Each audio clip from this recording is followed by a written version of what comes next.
Hi everyone, welcome back to UC Davis, the Shaw Aquatic Center for Game 2 on Day 4 of the FINA Women's Intercontinental Tournament. It's Australia taking on Japan alongside UC Davis men's water polo head coach Dan Layson.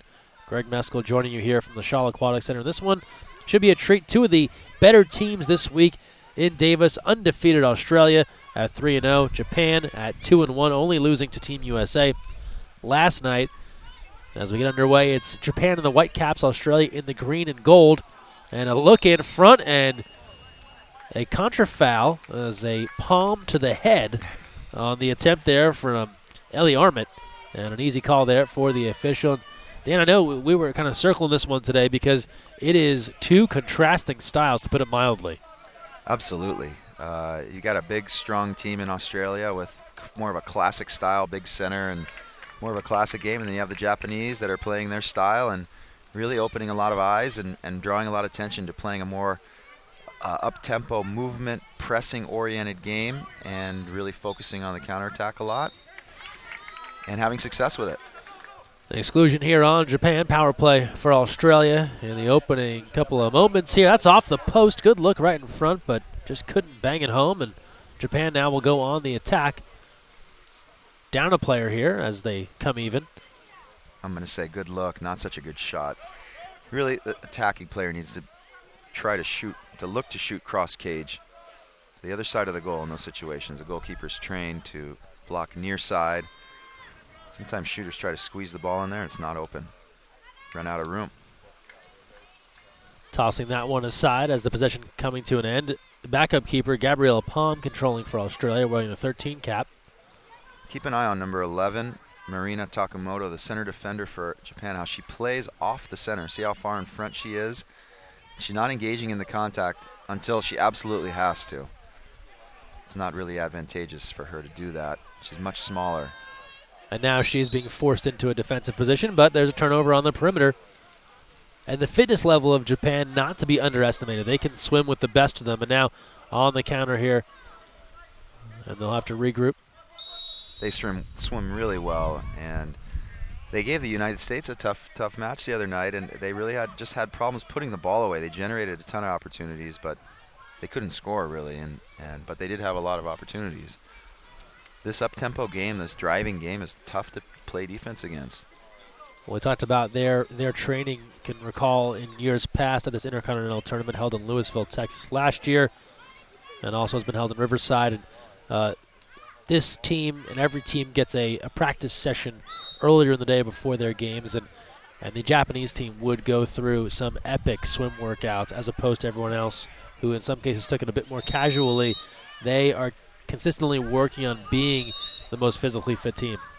I think that's great. I really think that's great. I like the imagination, the desire to play a different style, and to try to play to your strengths. Why wouldn't you? You know, Japanese are smaller, and so they got to do what they got to do, and it's nice to see. And they have the responsibility of hosting the Olympics coming up in 2020. Want to have teams on both the men's and women's side that are capable and can put on a good showing in competing in the Olympics. And turnover there, and you know the host country gets an automatic spot, but the word around Japan that they would not just automatically give them a spot for the water polo team. They wanted their team to be at a certain level to accept that spot. So not to just take it and then try and throw a team out there and hope for the best, but kind of get a team that was capable of actually representing their country well in competition. Wow, that's a unique point of view. Normally, the country wants to take the freebie, right? Yeah, take the freebie, and you know they certainly would. That would be their way of getting in, but not without putting in the work. And you've seen this process where they've built a team, and they've had the U.S. come over and train with them, and even in off times, and have some athletes come and work with their team. They've had coaches come and visit with the U.S. to try and kind of get a better sense of how things are done at an elite level in the world of water polo, and it's paying off here.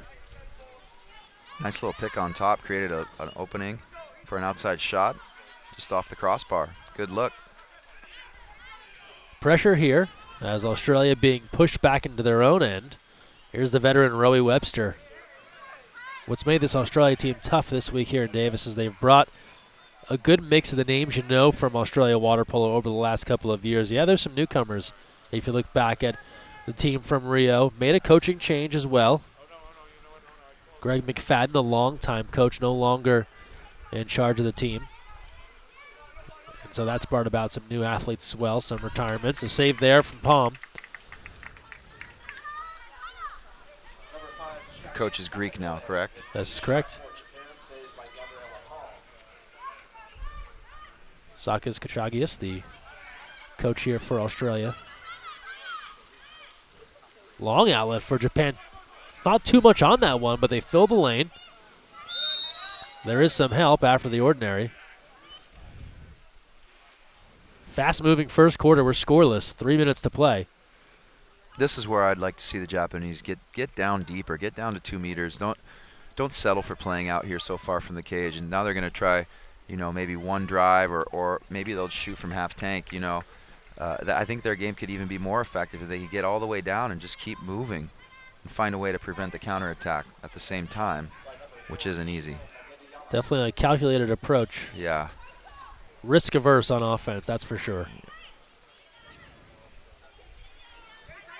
Here's Keisha Gophers trying to work free to Hannah Buckling. Now they work it inside. Defender had the head turned. Backhand is off the mark on the attempt there from Armit. Wow. Center defender got caught there, not knowing where the ball was, went right past her. Interesting, the Japanese defender on the player who threw the entry pass to the center swam right by her and just left to go to offense. Just the assumption of, or the risk reward again, right? That ball's going into the center. Something's going to happen, yeah. So let's go to offense. Shot clock to 7 here. And again, we talk about really valuing every possession. It's not an uncommon strategy to dump the ball at the end of the shot clock, but there were 7-8 seconds, and already it's all right. This one's a failure. Let's move on. Let's just live to fight another day, not give up a counter goal, not put ourselves in a position.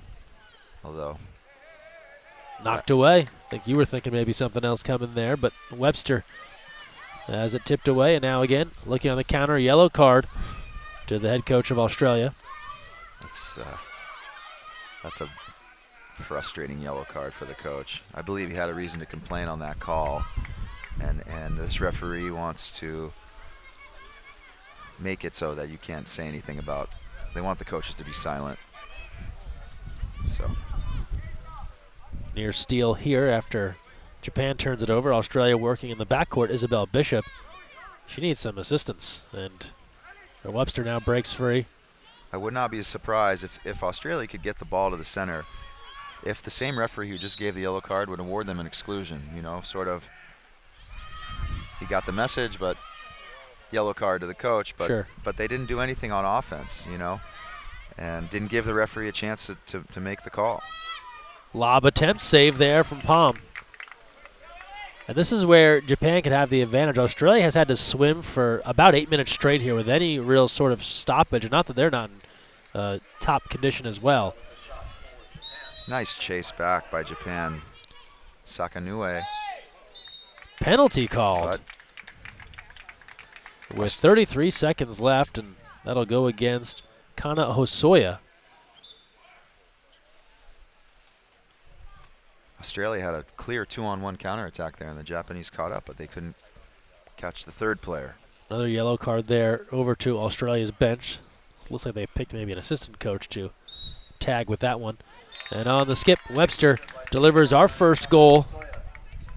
Connecting on the penalty, Australia ahead 1-0. Was that another yellow, or was that confirming to the table that he had given the yellow to the coach? That's a good question. I cannot confirm whether that was confirmation or not. It looked as if he had kind of pointed at someone different on the bench with that card, but it's possible. Do they give yellow cards to other people on the bench, or is it a straight red for assistant coaches and stuff like that? I see a timeout called here, and Australia will use their only timeout of the quarter. Pretty positive you were able to award a yellow to a player or coach someone else on the bench. No one else but the head coach is supposed to be addressing the official, and Some refs can really hold a hard line there if they like, if an assistant coach were to be the one trying to speak up. 19 seconds to play. Australia ahead 1-0 over Japan. Japan 2-1, Aussies 3-0, headed for a date with Team USA on Saturday evening here at Davis, and expecting that one to draw a nice crowd here from the water polo community with the work week and school week in the books. Should be a good crowd, beautiful evening here at Shaw tonight. It's cooled down a little bit, like you said. Let's see what the Australians do on a 6-on-6 timeout with 20 seconds left in the quarter. Let's see if they have a set play of some kind. Maybe a post-up, something. Plenty of time to work with. Very spread out. And they go into the attack here. 15 seconds to play. A lot of room to roam here, middle of the pool. Dangerous pass. That one finds its way in. Webster looking to change hands with the left. Rowie Webster. Japan crashing. She switches hands on that one. Goes right to left and able to loft it home cross cage. Best goal we've seen so far today. 2-0 Australia. Great anticipation of the crash by Webster, and nice finish. See it again, changing hands. And that brings an exciting end to the first quarter, where Australia has gone ahead 2-0 on 2 goals from the captain, Roy Webster. We'll take a timeout and return Australia and Japan. Second quarter coming up right here live on USA Water Polo TV.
Second quarter has begun at UC Davis. 2-0 Australia.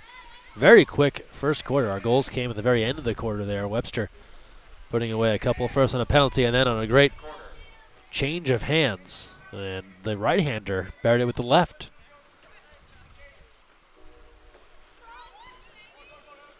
And Dan, we're talking during the break about adjustments here for Japan. Australia doing a nice job almost kind of lulling Japan into a trap there, pressing too far from the goal. Yeah, get them into a one-on-one matchup and where they have a big size advantage, and that's going to be tough for the Japanese. It would be good for them to also be able to play zone or maybe a little bit of a split on top or something like that if the other team is using that as a tactic, because otherwise it might be tough for them. Oh, over the keeper's head, a beauty from Isabel Bishop, and Australia goes in front 3-0. Goalie's got to get that one. She kind of came up and swept low, tried to get over her head rather than coming up, blocking over the head first and going low. Nice shot, though. I believe they call that a donut.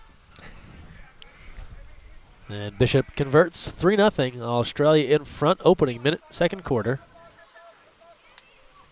Little set Good play. look in front, off the post. Probably the best look Japan's had thus far. Arima couldn't connect. Nice little set play, get the ball down to the deep wing and run a sort of a back pick where the wing's swimming around into the middle. Good play.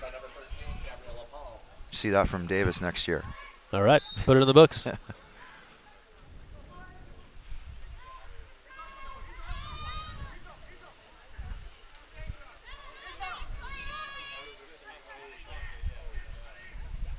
Free ball, and Japan comes up with it. And now quickly countering the other way. They have the advantage. Weak side is open and available. Here's the best look. Stuffed. Palm turns it away. Great opportunity for Japan, and Gabriella Palm closes the door. She rushed that shot. She didn't really use the best technique, you know, and that's got to be a goal. If that's how Japan's going to play, that's a 2-on-1. She's got to score that. That's an easy shot in front of the goal. She rushed it. Another great look here. Beautiful pass, catching right in stride. Another save there. Gabriella Palm turning away a couple of opportunities in close here. That was Akari Inada who had a good look. And now we'll get a timeout called by Australia with 5:51 to play in the second quarter.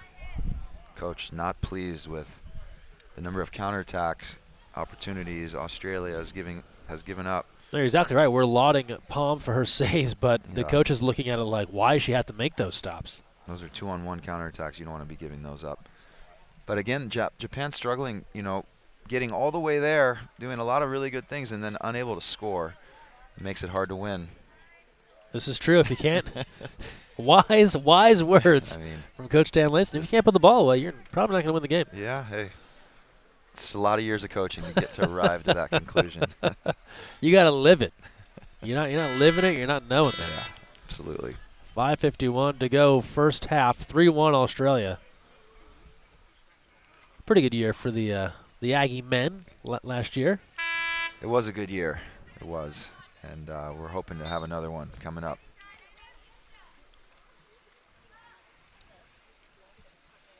Back to live action here. Australia in front 3-0. Back on the attack. Long distance lob. That's off the bar.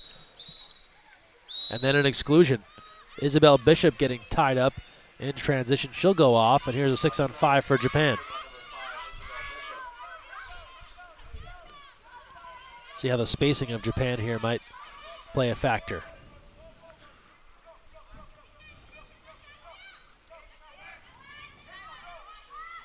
And there it does. Score it. Yumi Arima, the first goal of the match for Japan. They trail 3-1 now on the power play strike. It's important for Japan to get a stop right here. They worked really, really hard to get that goal. It took them a long time, and they need to stop Australia right here if they want to stay in the game. You got to get stops after you score. I mean, that's just another maxim of, of coaching. Incredible. Folks at home, I hope you're writing these down. Well, we've arrived to, you know, you want to put the ball in the goal, and then you want to stop the other team from doing that at the other end. So there it is. 3-1, Australia in front. Good post position, the deal, the shot attempt, and off the post. And Aoki didn't make things easy there. Sogard Anderson on the attempt. I'm wondering if strategically the Australian coach has told his centers, you know, anticipate that 2-3 players will be crashing on the ball every single time. You can kick the ball out to the wing, and we can get a good look. We've done that several times this game. I think that'd be a fair plan. You're seeing it quite a bit. And they're coming from the wings, you know, leaving the wings free. Well, and that's what I think will trip some people out when they watch Japan is their ability to come in off a wing, crash, and then get back You know, if you're not moving the ball fast enough, they can come in, crash, and recover faster than most teams. They're very quick. You got to decide, you know, what's the risk reward, how you're going to play, and what you're going to allow and what you're not. And here's a post-up chance. Trying to step out for a shot. Double team coming. Ordinary. No. That'll be inside the 5 and off the post anyway. That's a tough one to figure if you're Japan, because in what world is that going to be a playable ball? Like, if they go under, odds are if it was at least an ordinary. Yeah. What are the chances they went under? No one stole the ball. It's still there when they come up and they're free to shoot. I'm going to say again, she's got to know it's a foul. She can't shoot that ball. Double team, dealt back out. Here's Gophers, able to break free, gets a lane now, goes lob, and Aoki there. That was a huge kickoff. That should have been an offensive. I mean, yeah, she got a ton of room to operate there. Suddenly, how did that, I mean, just immediately had 5 feet of space. About a leg's worth of space. I wonder how that happened. 3:10 left, first half, 3-1 Australia. These two teams go up and down, not a lot of stoppages, not a lot of exclusions. And so the game has moved pretty briskly. I like it. I like the end-to-end action here. I know it's you know, hasn't worked out as well for Japan, but it's not that plodding style of physical and grabbing. It's kind of move, get into an open space, pass, shoot. Yeah, it's fun to watch. It's dynamic. It's not like what we saw last game. And we need more of it. And frankly, I believe that the rules and the referees and the direction of the referees should encourage it, because it's fun to watch. 2:30 to play, second quarter. That's Hannah Buckling spinning off the defender. Here's Gophers now trying to work inside. Defender threatening. Just an ordinary. Oh, nearly tipped away. Smart play. A look inside, keeper comes out, and the shot clock was about to expire, but no chance there. Long outlet now, Japan on the attack. They've got numbers here, 3-on-2 developing. Nice pass. Cross pass across the way, defender giving chase, not much on that shot from the left-hander. You notice how she caught the ball and then she put it down on the water and then tried to pick it up. She cannot put the ball on the water. Once you have it up, that's one of the hardest things in the game, is actually picking the ball up. You keep it up. Shoot it. That was Masaki Noro. I don't think she ever got a good handle, as you alluded to. Working inside now. Keeper coming way out. This is a problem, but there wasn't much on that shot. And Aoki able to pull it down, and Armit probably wants that one back. A lob, a little more pace on it might have cleared the keeper. I agree with how this referee's calling the game. He's letting the center or the players show the intention of trying to shoot and finish the move, you know, and rather than bail the player out who's just faking or even, you know, pulling the defender down over them. 1:12 to play, first half. Webster, she has 2, looking for 3. That's field blocked. Chiaki Sakanu knocking that one down. Now long outlet here. Japan, they can swim for days, again on the move. Australia giving chase. Full head of steam, double team coming. Smart play by number 7. That's the veteran Webster recovering. Smart play, but the Japanese players rotated back to defense too early and allowed Webster to go and attack the ball with no danger of giving up a cross pass. The other Japanese players were already going back. She had nowhere to pass. And an easy save there for Palm with 13 on the shot clock. They decided that one was a loss and moved on. That was a 3-on-2 counter. You've got to score your first. A 3-on-2 is an excellent percentage on the attack. You got to score. At least have a very strong look at the goal.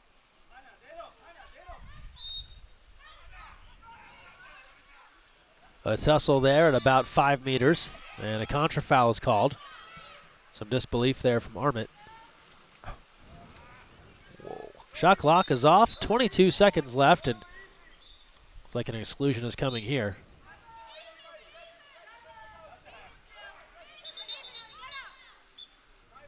Double exclusion. Ball's coming out. So Webster will leave for Australia. For Japan, it's a player without a cap going off.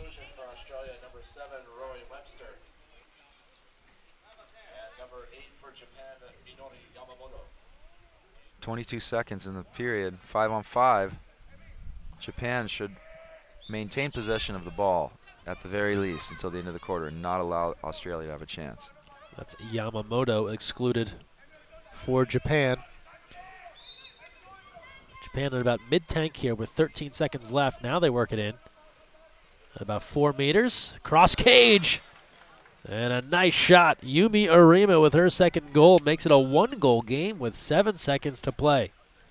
Nice shot. It's a tough angle from Arima. She shot the correct, that right-hander shooting from down there, bringing the ball all the way across and shooting cross cage is a good shot. You talked about it. Go cross cage? Go cross. It's not so easy. It's really easy from up here. 1 second left.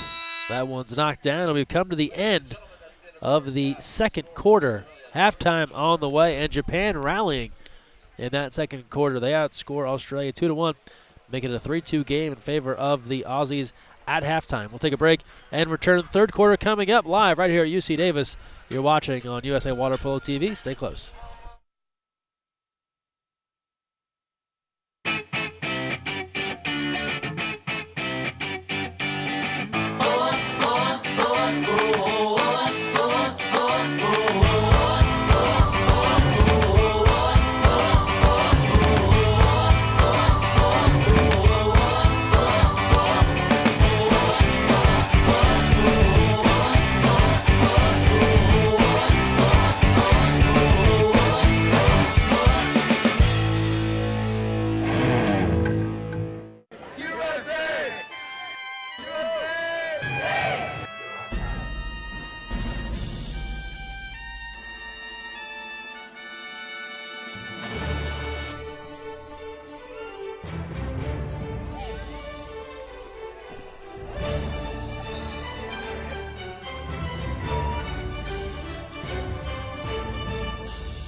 So, you've got your hard-earned money, but you're not sure where to put it. Well, one of the best things that you can do is put it into a credit union. Credit unions are like banks, only better. They offer higher rates of return, lower fees, and are safe and secure. And because they're not for profit, they're all about putting the people first. With credit unions, you're not just another face in the crowd, you're a member. And credit unions are member-owned and member-operated. Take control of your finances. Visit or contact Sea Air Federal Credit Union to find out all of the great reasons why you should join. You never know where the next Olympian might be coming from, but it could be water polo, and that starts with Splash Ball.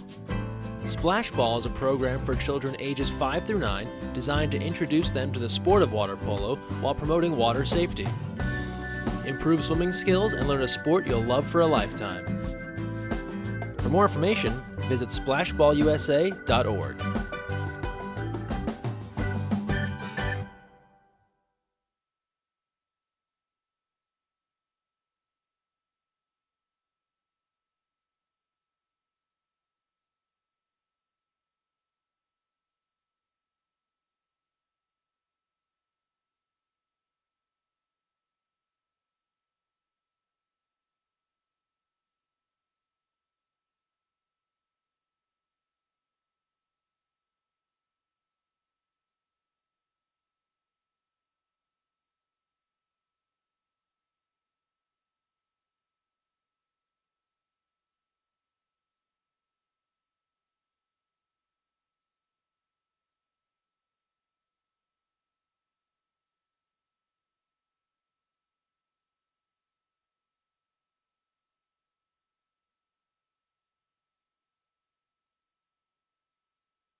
Third quarter underway.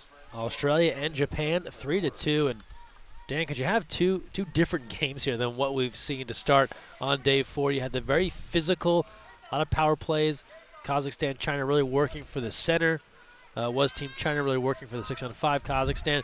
This has been a breezy, kind of up and down, spread it out, kind of finesse game a bit between Australia and Japan.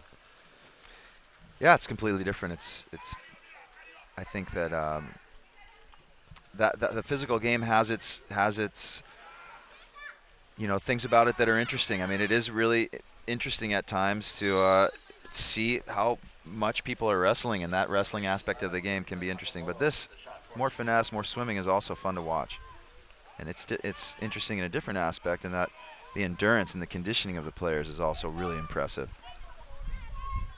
Yeah, they've got to be able to swim and go up and down for extended periods of time, because we mentioned only the one timeout per quarter, and then there just aren't a lot of stoppages. Here's a rare time where you're going to see the Japanese dropping back, but then they immediately go into a split, even leave the wing, and they just hustle in between players. And it works.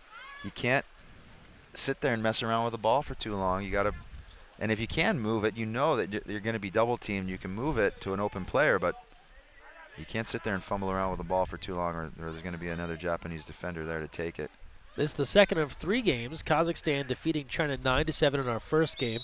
And then Team USA takes on Canada at 7:10 p.m. to close things out on day 4. We're right back at it here tomorrow afternoon, 4:30 p.m. Pacific, with day 5 action. Inside the 5 is the call there on the restart. And it's back to Australia and their keeper, Gabriela Palm. That was 5 Japanese attackers sitting back and watching their teammate work one-on-one at the other end.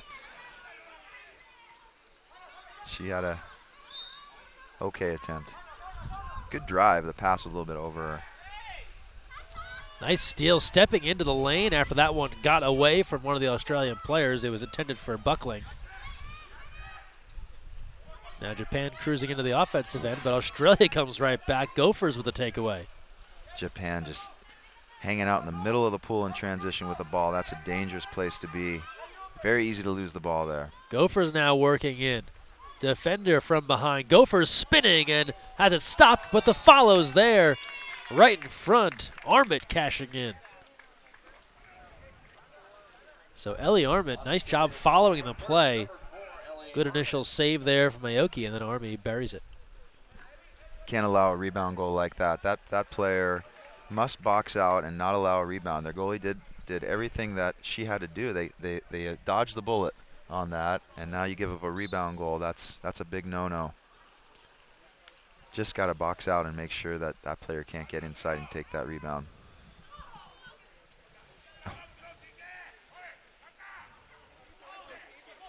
Here's a look inside for Japan, but Australia there again. Armit coming over, scoring on one end, stealing on the other.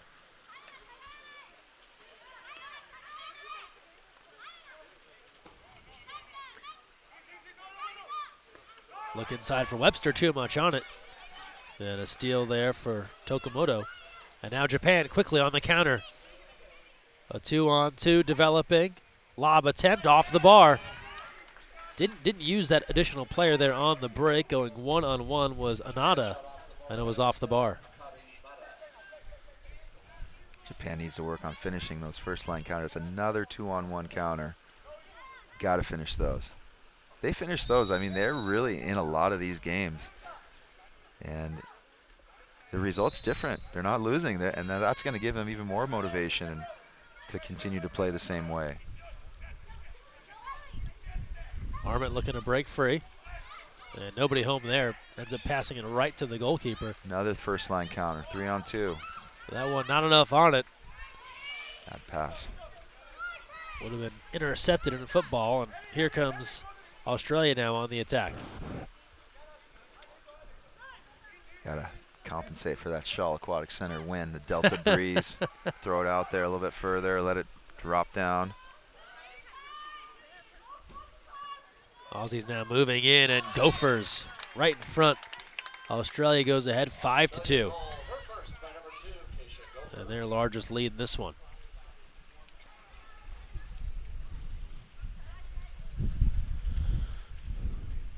Nice shot by Gophers.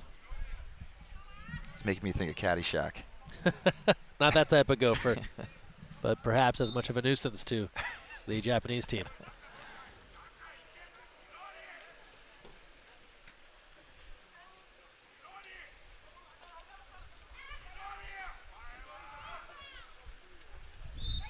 I was talking to Takeshi yesterday.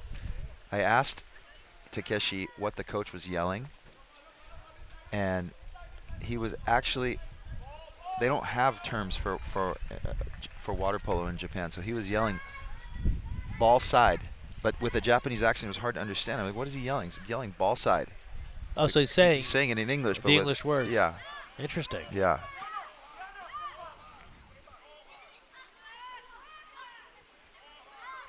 No foul, he's yelling. Shot clock here to 7. That a dangerous pass in a no man's land and taken away by Japan.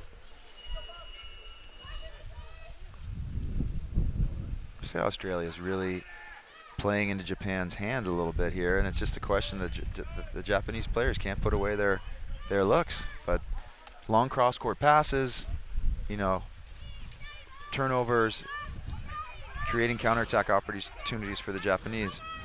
They just can't finish. Australia quickly into the offensive end again. Here's Sogard Anderson. Wind picks up a bit more here at Shaw.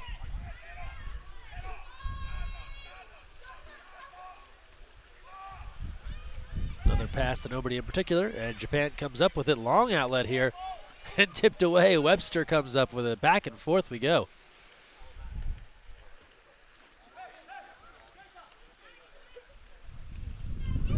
Now Australia on the attack. Here's inside water. Trouble for Japan, and that's a goal. Scored for number 11, Ashley Roberts. Australia goal first, number 11, Ashley Roberts.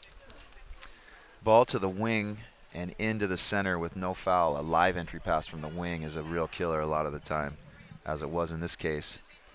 That wing defender has got to do one of two things. Well, first of all, prevent the ball from ever getting there, but foul the wing player, allow the goalkeeper to come out to prevent the pass if the wing player is inside 5 meters, or foul and drop back and prevent the inside pass. Ordinary called, under 2 to play, third quarter. Defender coming, never saw it, stepping in from behind. Nice steal there by Roberts. She should have shot the ball. She moved it outside the 5. She should just shoot. They don't really have anything else going on. Might as well shoot. In the meantime, Aussies go back on the attack. They've been able to expand this lead. It was 2-0 after 1, just 3-2 at halftime. But they have scored 3 unanswered here in the third. Notice that the Japanese on defense, they really try to avoid the physical contact with players. They like to play up in the passing lanes, but not in contact. The more classic style is to play up in the passing lanes, but in contact with the attacking player. These Japanese players play way up and off. And that's why you see sometimes that they allow these live entry passes. At the same time, they're getting a ton of steals by doing it. Quick turn, and inside the 5 is the call, so that wouldn't have counted on the attempt. We talked earlier about kind of Australia lulling Japan into a trap by forcing them to press kind of near the middle of the pool, but you're talking about a kind of conversely Japan using their strategy to kind of expand passing lanes and get into them. If you notice the deep wing player, well, and there's another opportunity, right? Yeah. That one was a near steal. And then a contra. we see this foul, this confusion on the 5 meter line a lot of the time, and I believe that this is not good for the spectators, not good for the games. I think that the referee should make a signal, some type of a signal, that lets the attacking player know that she can shoot. Raise his hand, or I don't know, something so that we don't have this silly thing where, oh, is the player inside the 5 or not? She's at 4.5 meters. Now she took the ball at the 5. Now we shoot. Now it's a turnover. Everyone is in the stands is thinking, I'm not really sure what happened, but we're going the other way. Speaking about going the other way, how about taking a player for a ride there? A spin from Ashley Roberts brings her defender along, but nothing out of it And that brings us to the end of the third quarter. So Australia asserting themselves in this third period. They go ahead 6-2, 3 unanswered goals for the Aussies. And they're in command here, headed to the fourth. We'll take a timeout and return with the final 8 minutes. You're watching the FINA Women's Intercontinental Tournament live on USA Water Polo TV.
Fourth quarter has begun.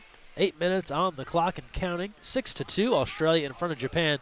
Aussies looking to move to 4-0 ahead of their matchup with Team USA on Saturday evening for Japan. Looking to get back in the win column after falling to Team USA last night, but right now it looks like Australia is in the driver's seat, and as we say that, they cough it up. Dan Layson, Greg Meskel joining you here from UC Davis. And Dan, Japan's got to figure out a way to act quickly here, trailing by 4. Their ball needs to go into the net. They've had a lot of really good opportunities, and they have not been able to put away.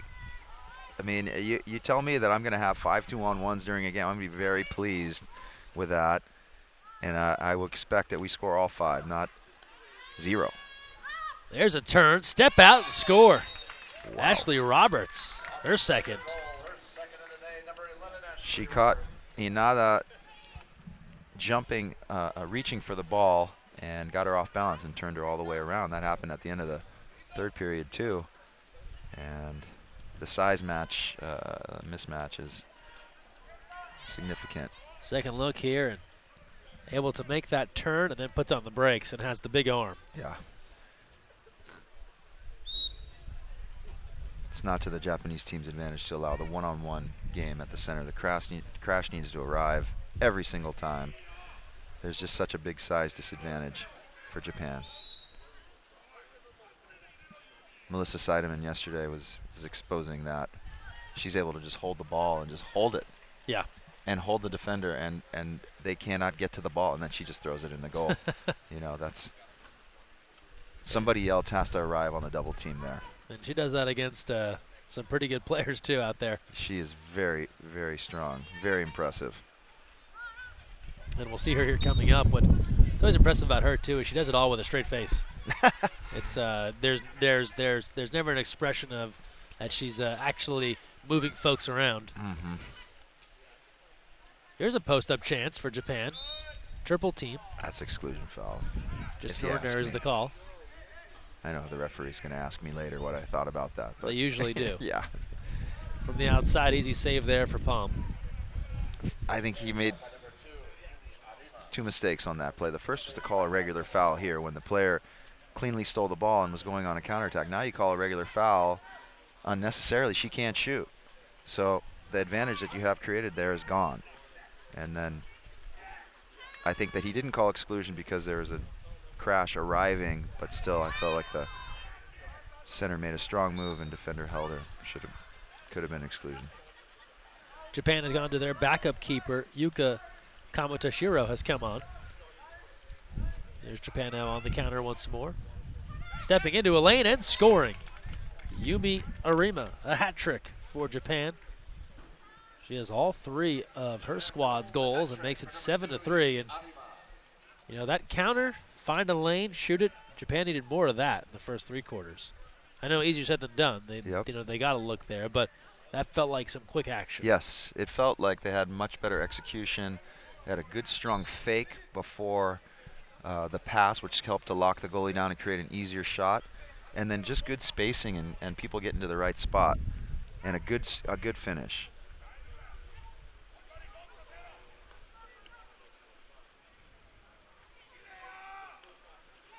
Pass comes in. There's a double team keeper. We got 4 white caps in the mix, and Japan takes it away.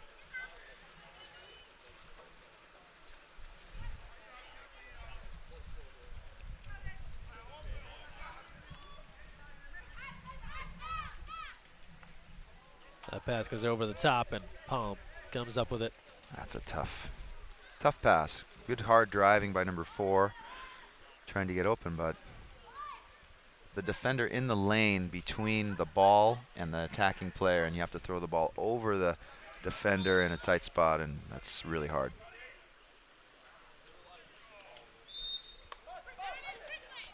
Entry inside. Another turn. The strength, the shot, and it's off the post. Ashley Roberts taking her defender for another ride, but couldn't finish there. She's got to finish that. That's a good, strong turn. Or let go of the ball and see if she can get a penalty, and the defender hanging on her. But not a good finish. Takeaway there. You've talked about counterintuitive things to the game of water polo, and that penalty one is one that always trips me out. You have the ball, you're controlling the ball, but the best way to get a penalty is to let go of the ball and then create this idea of potential as opposed to reality. True. Never thought of it that way. There's a lot of things about our sport that are. That's why we love it so much. It's my hair's turning gray.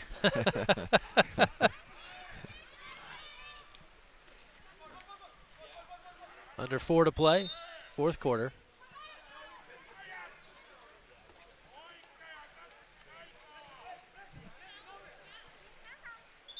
She's number 3 there, just way too heavy, buckling.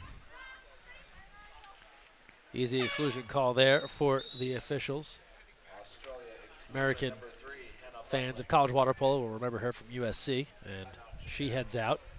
Fellow Trojan making her way off to the side there, and a timeout called, and a power play coming here for Japan.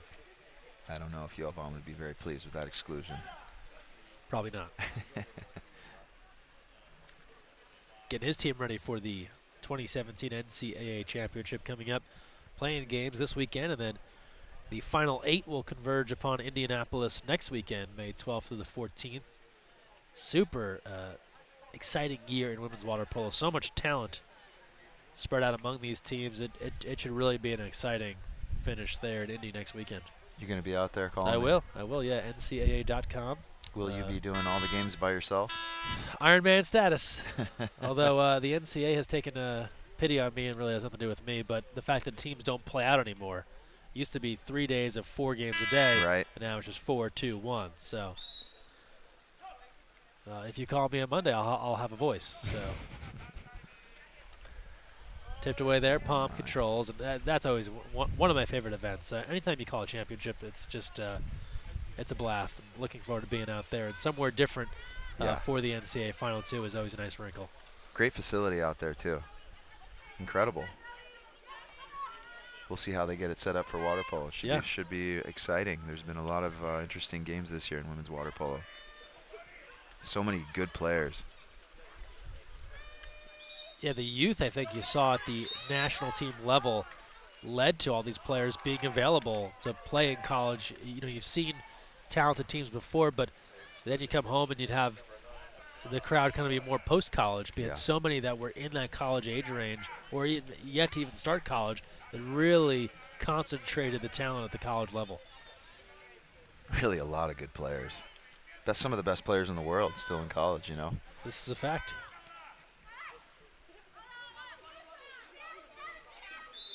I mean, based off just pure honors internationally, Maggie Steffens, Ashley Johnson, the two probably most highly touted players in the world in their senior years of college this year. And then you go international, and Haralabitis on USC out of Greece, Catino Award winner last year, and the list goes on and on.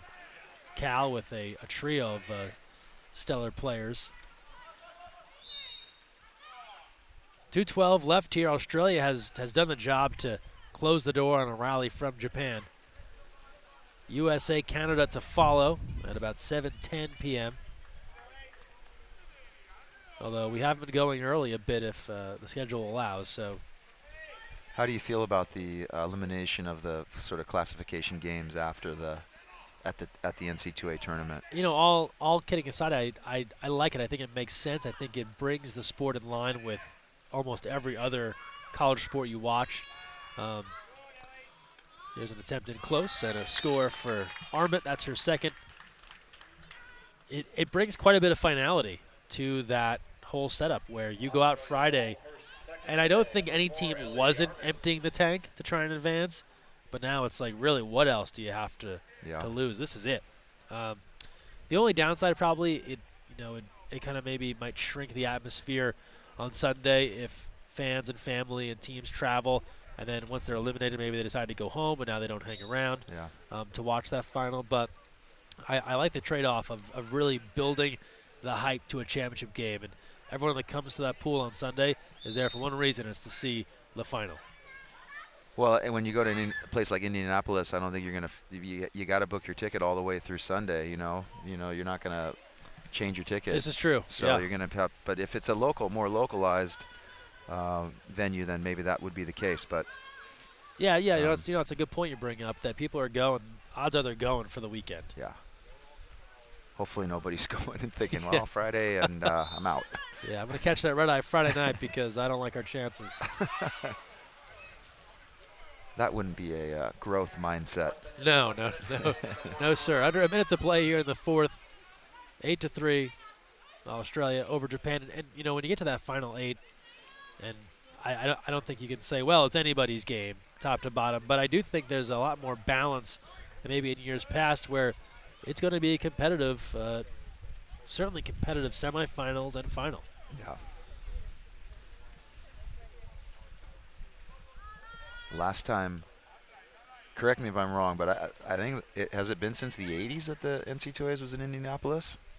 It's been a very long time. It has left the state of California. Yes. It was in Harvard back in or at Harvard in 2013. So it's not unprecedented, but it's been a very long time.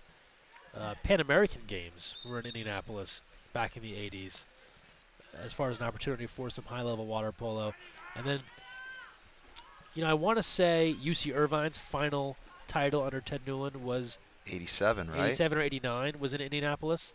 89, I think you're right, yeah. Our stroll down memory lane ends here in the fourth with Australia defeating Japan 8-3. The Aussies take it, and they take what was a very close game, 2-0 after one, 3-2 after 2 quarters, and really expand things, blow it open a bit in the second half. And they keep Japan to just 1 goal in the second half, and that's how you do it defensively. So Australia takes this one. They stay perfect, 4-0 with Team USA coming tomorrow night. And a nice bounce scoring effort. Gophers, Webster, Roberts, all 2 goals apiece. Gabriela Palm, 12 saves.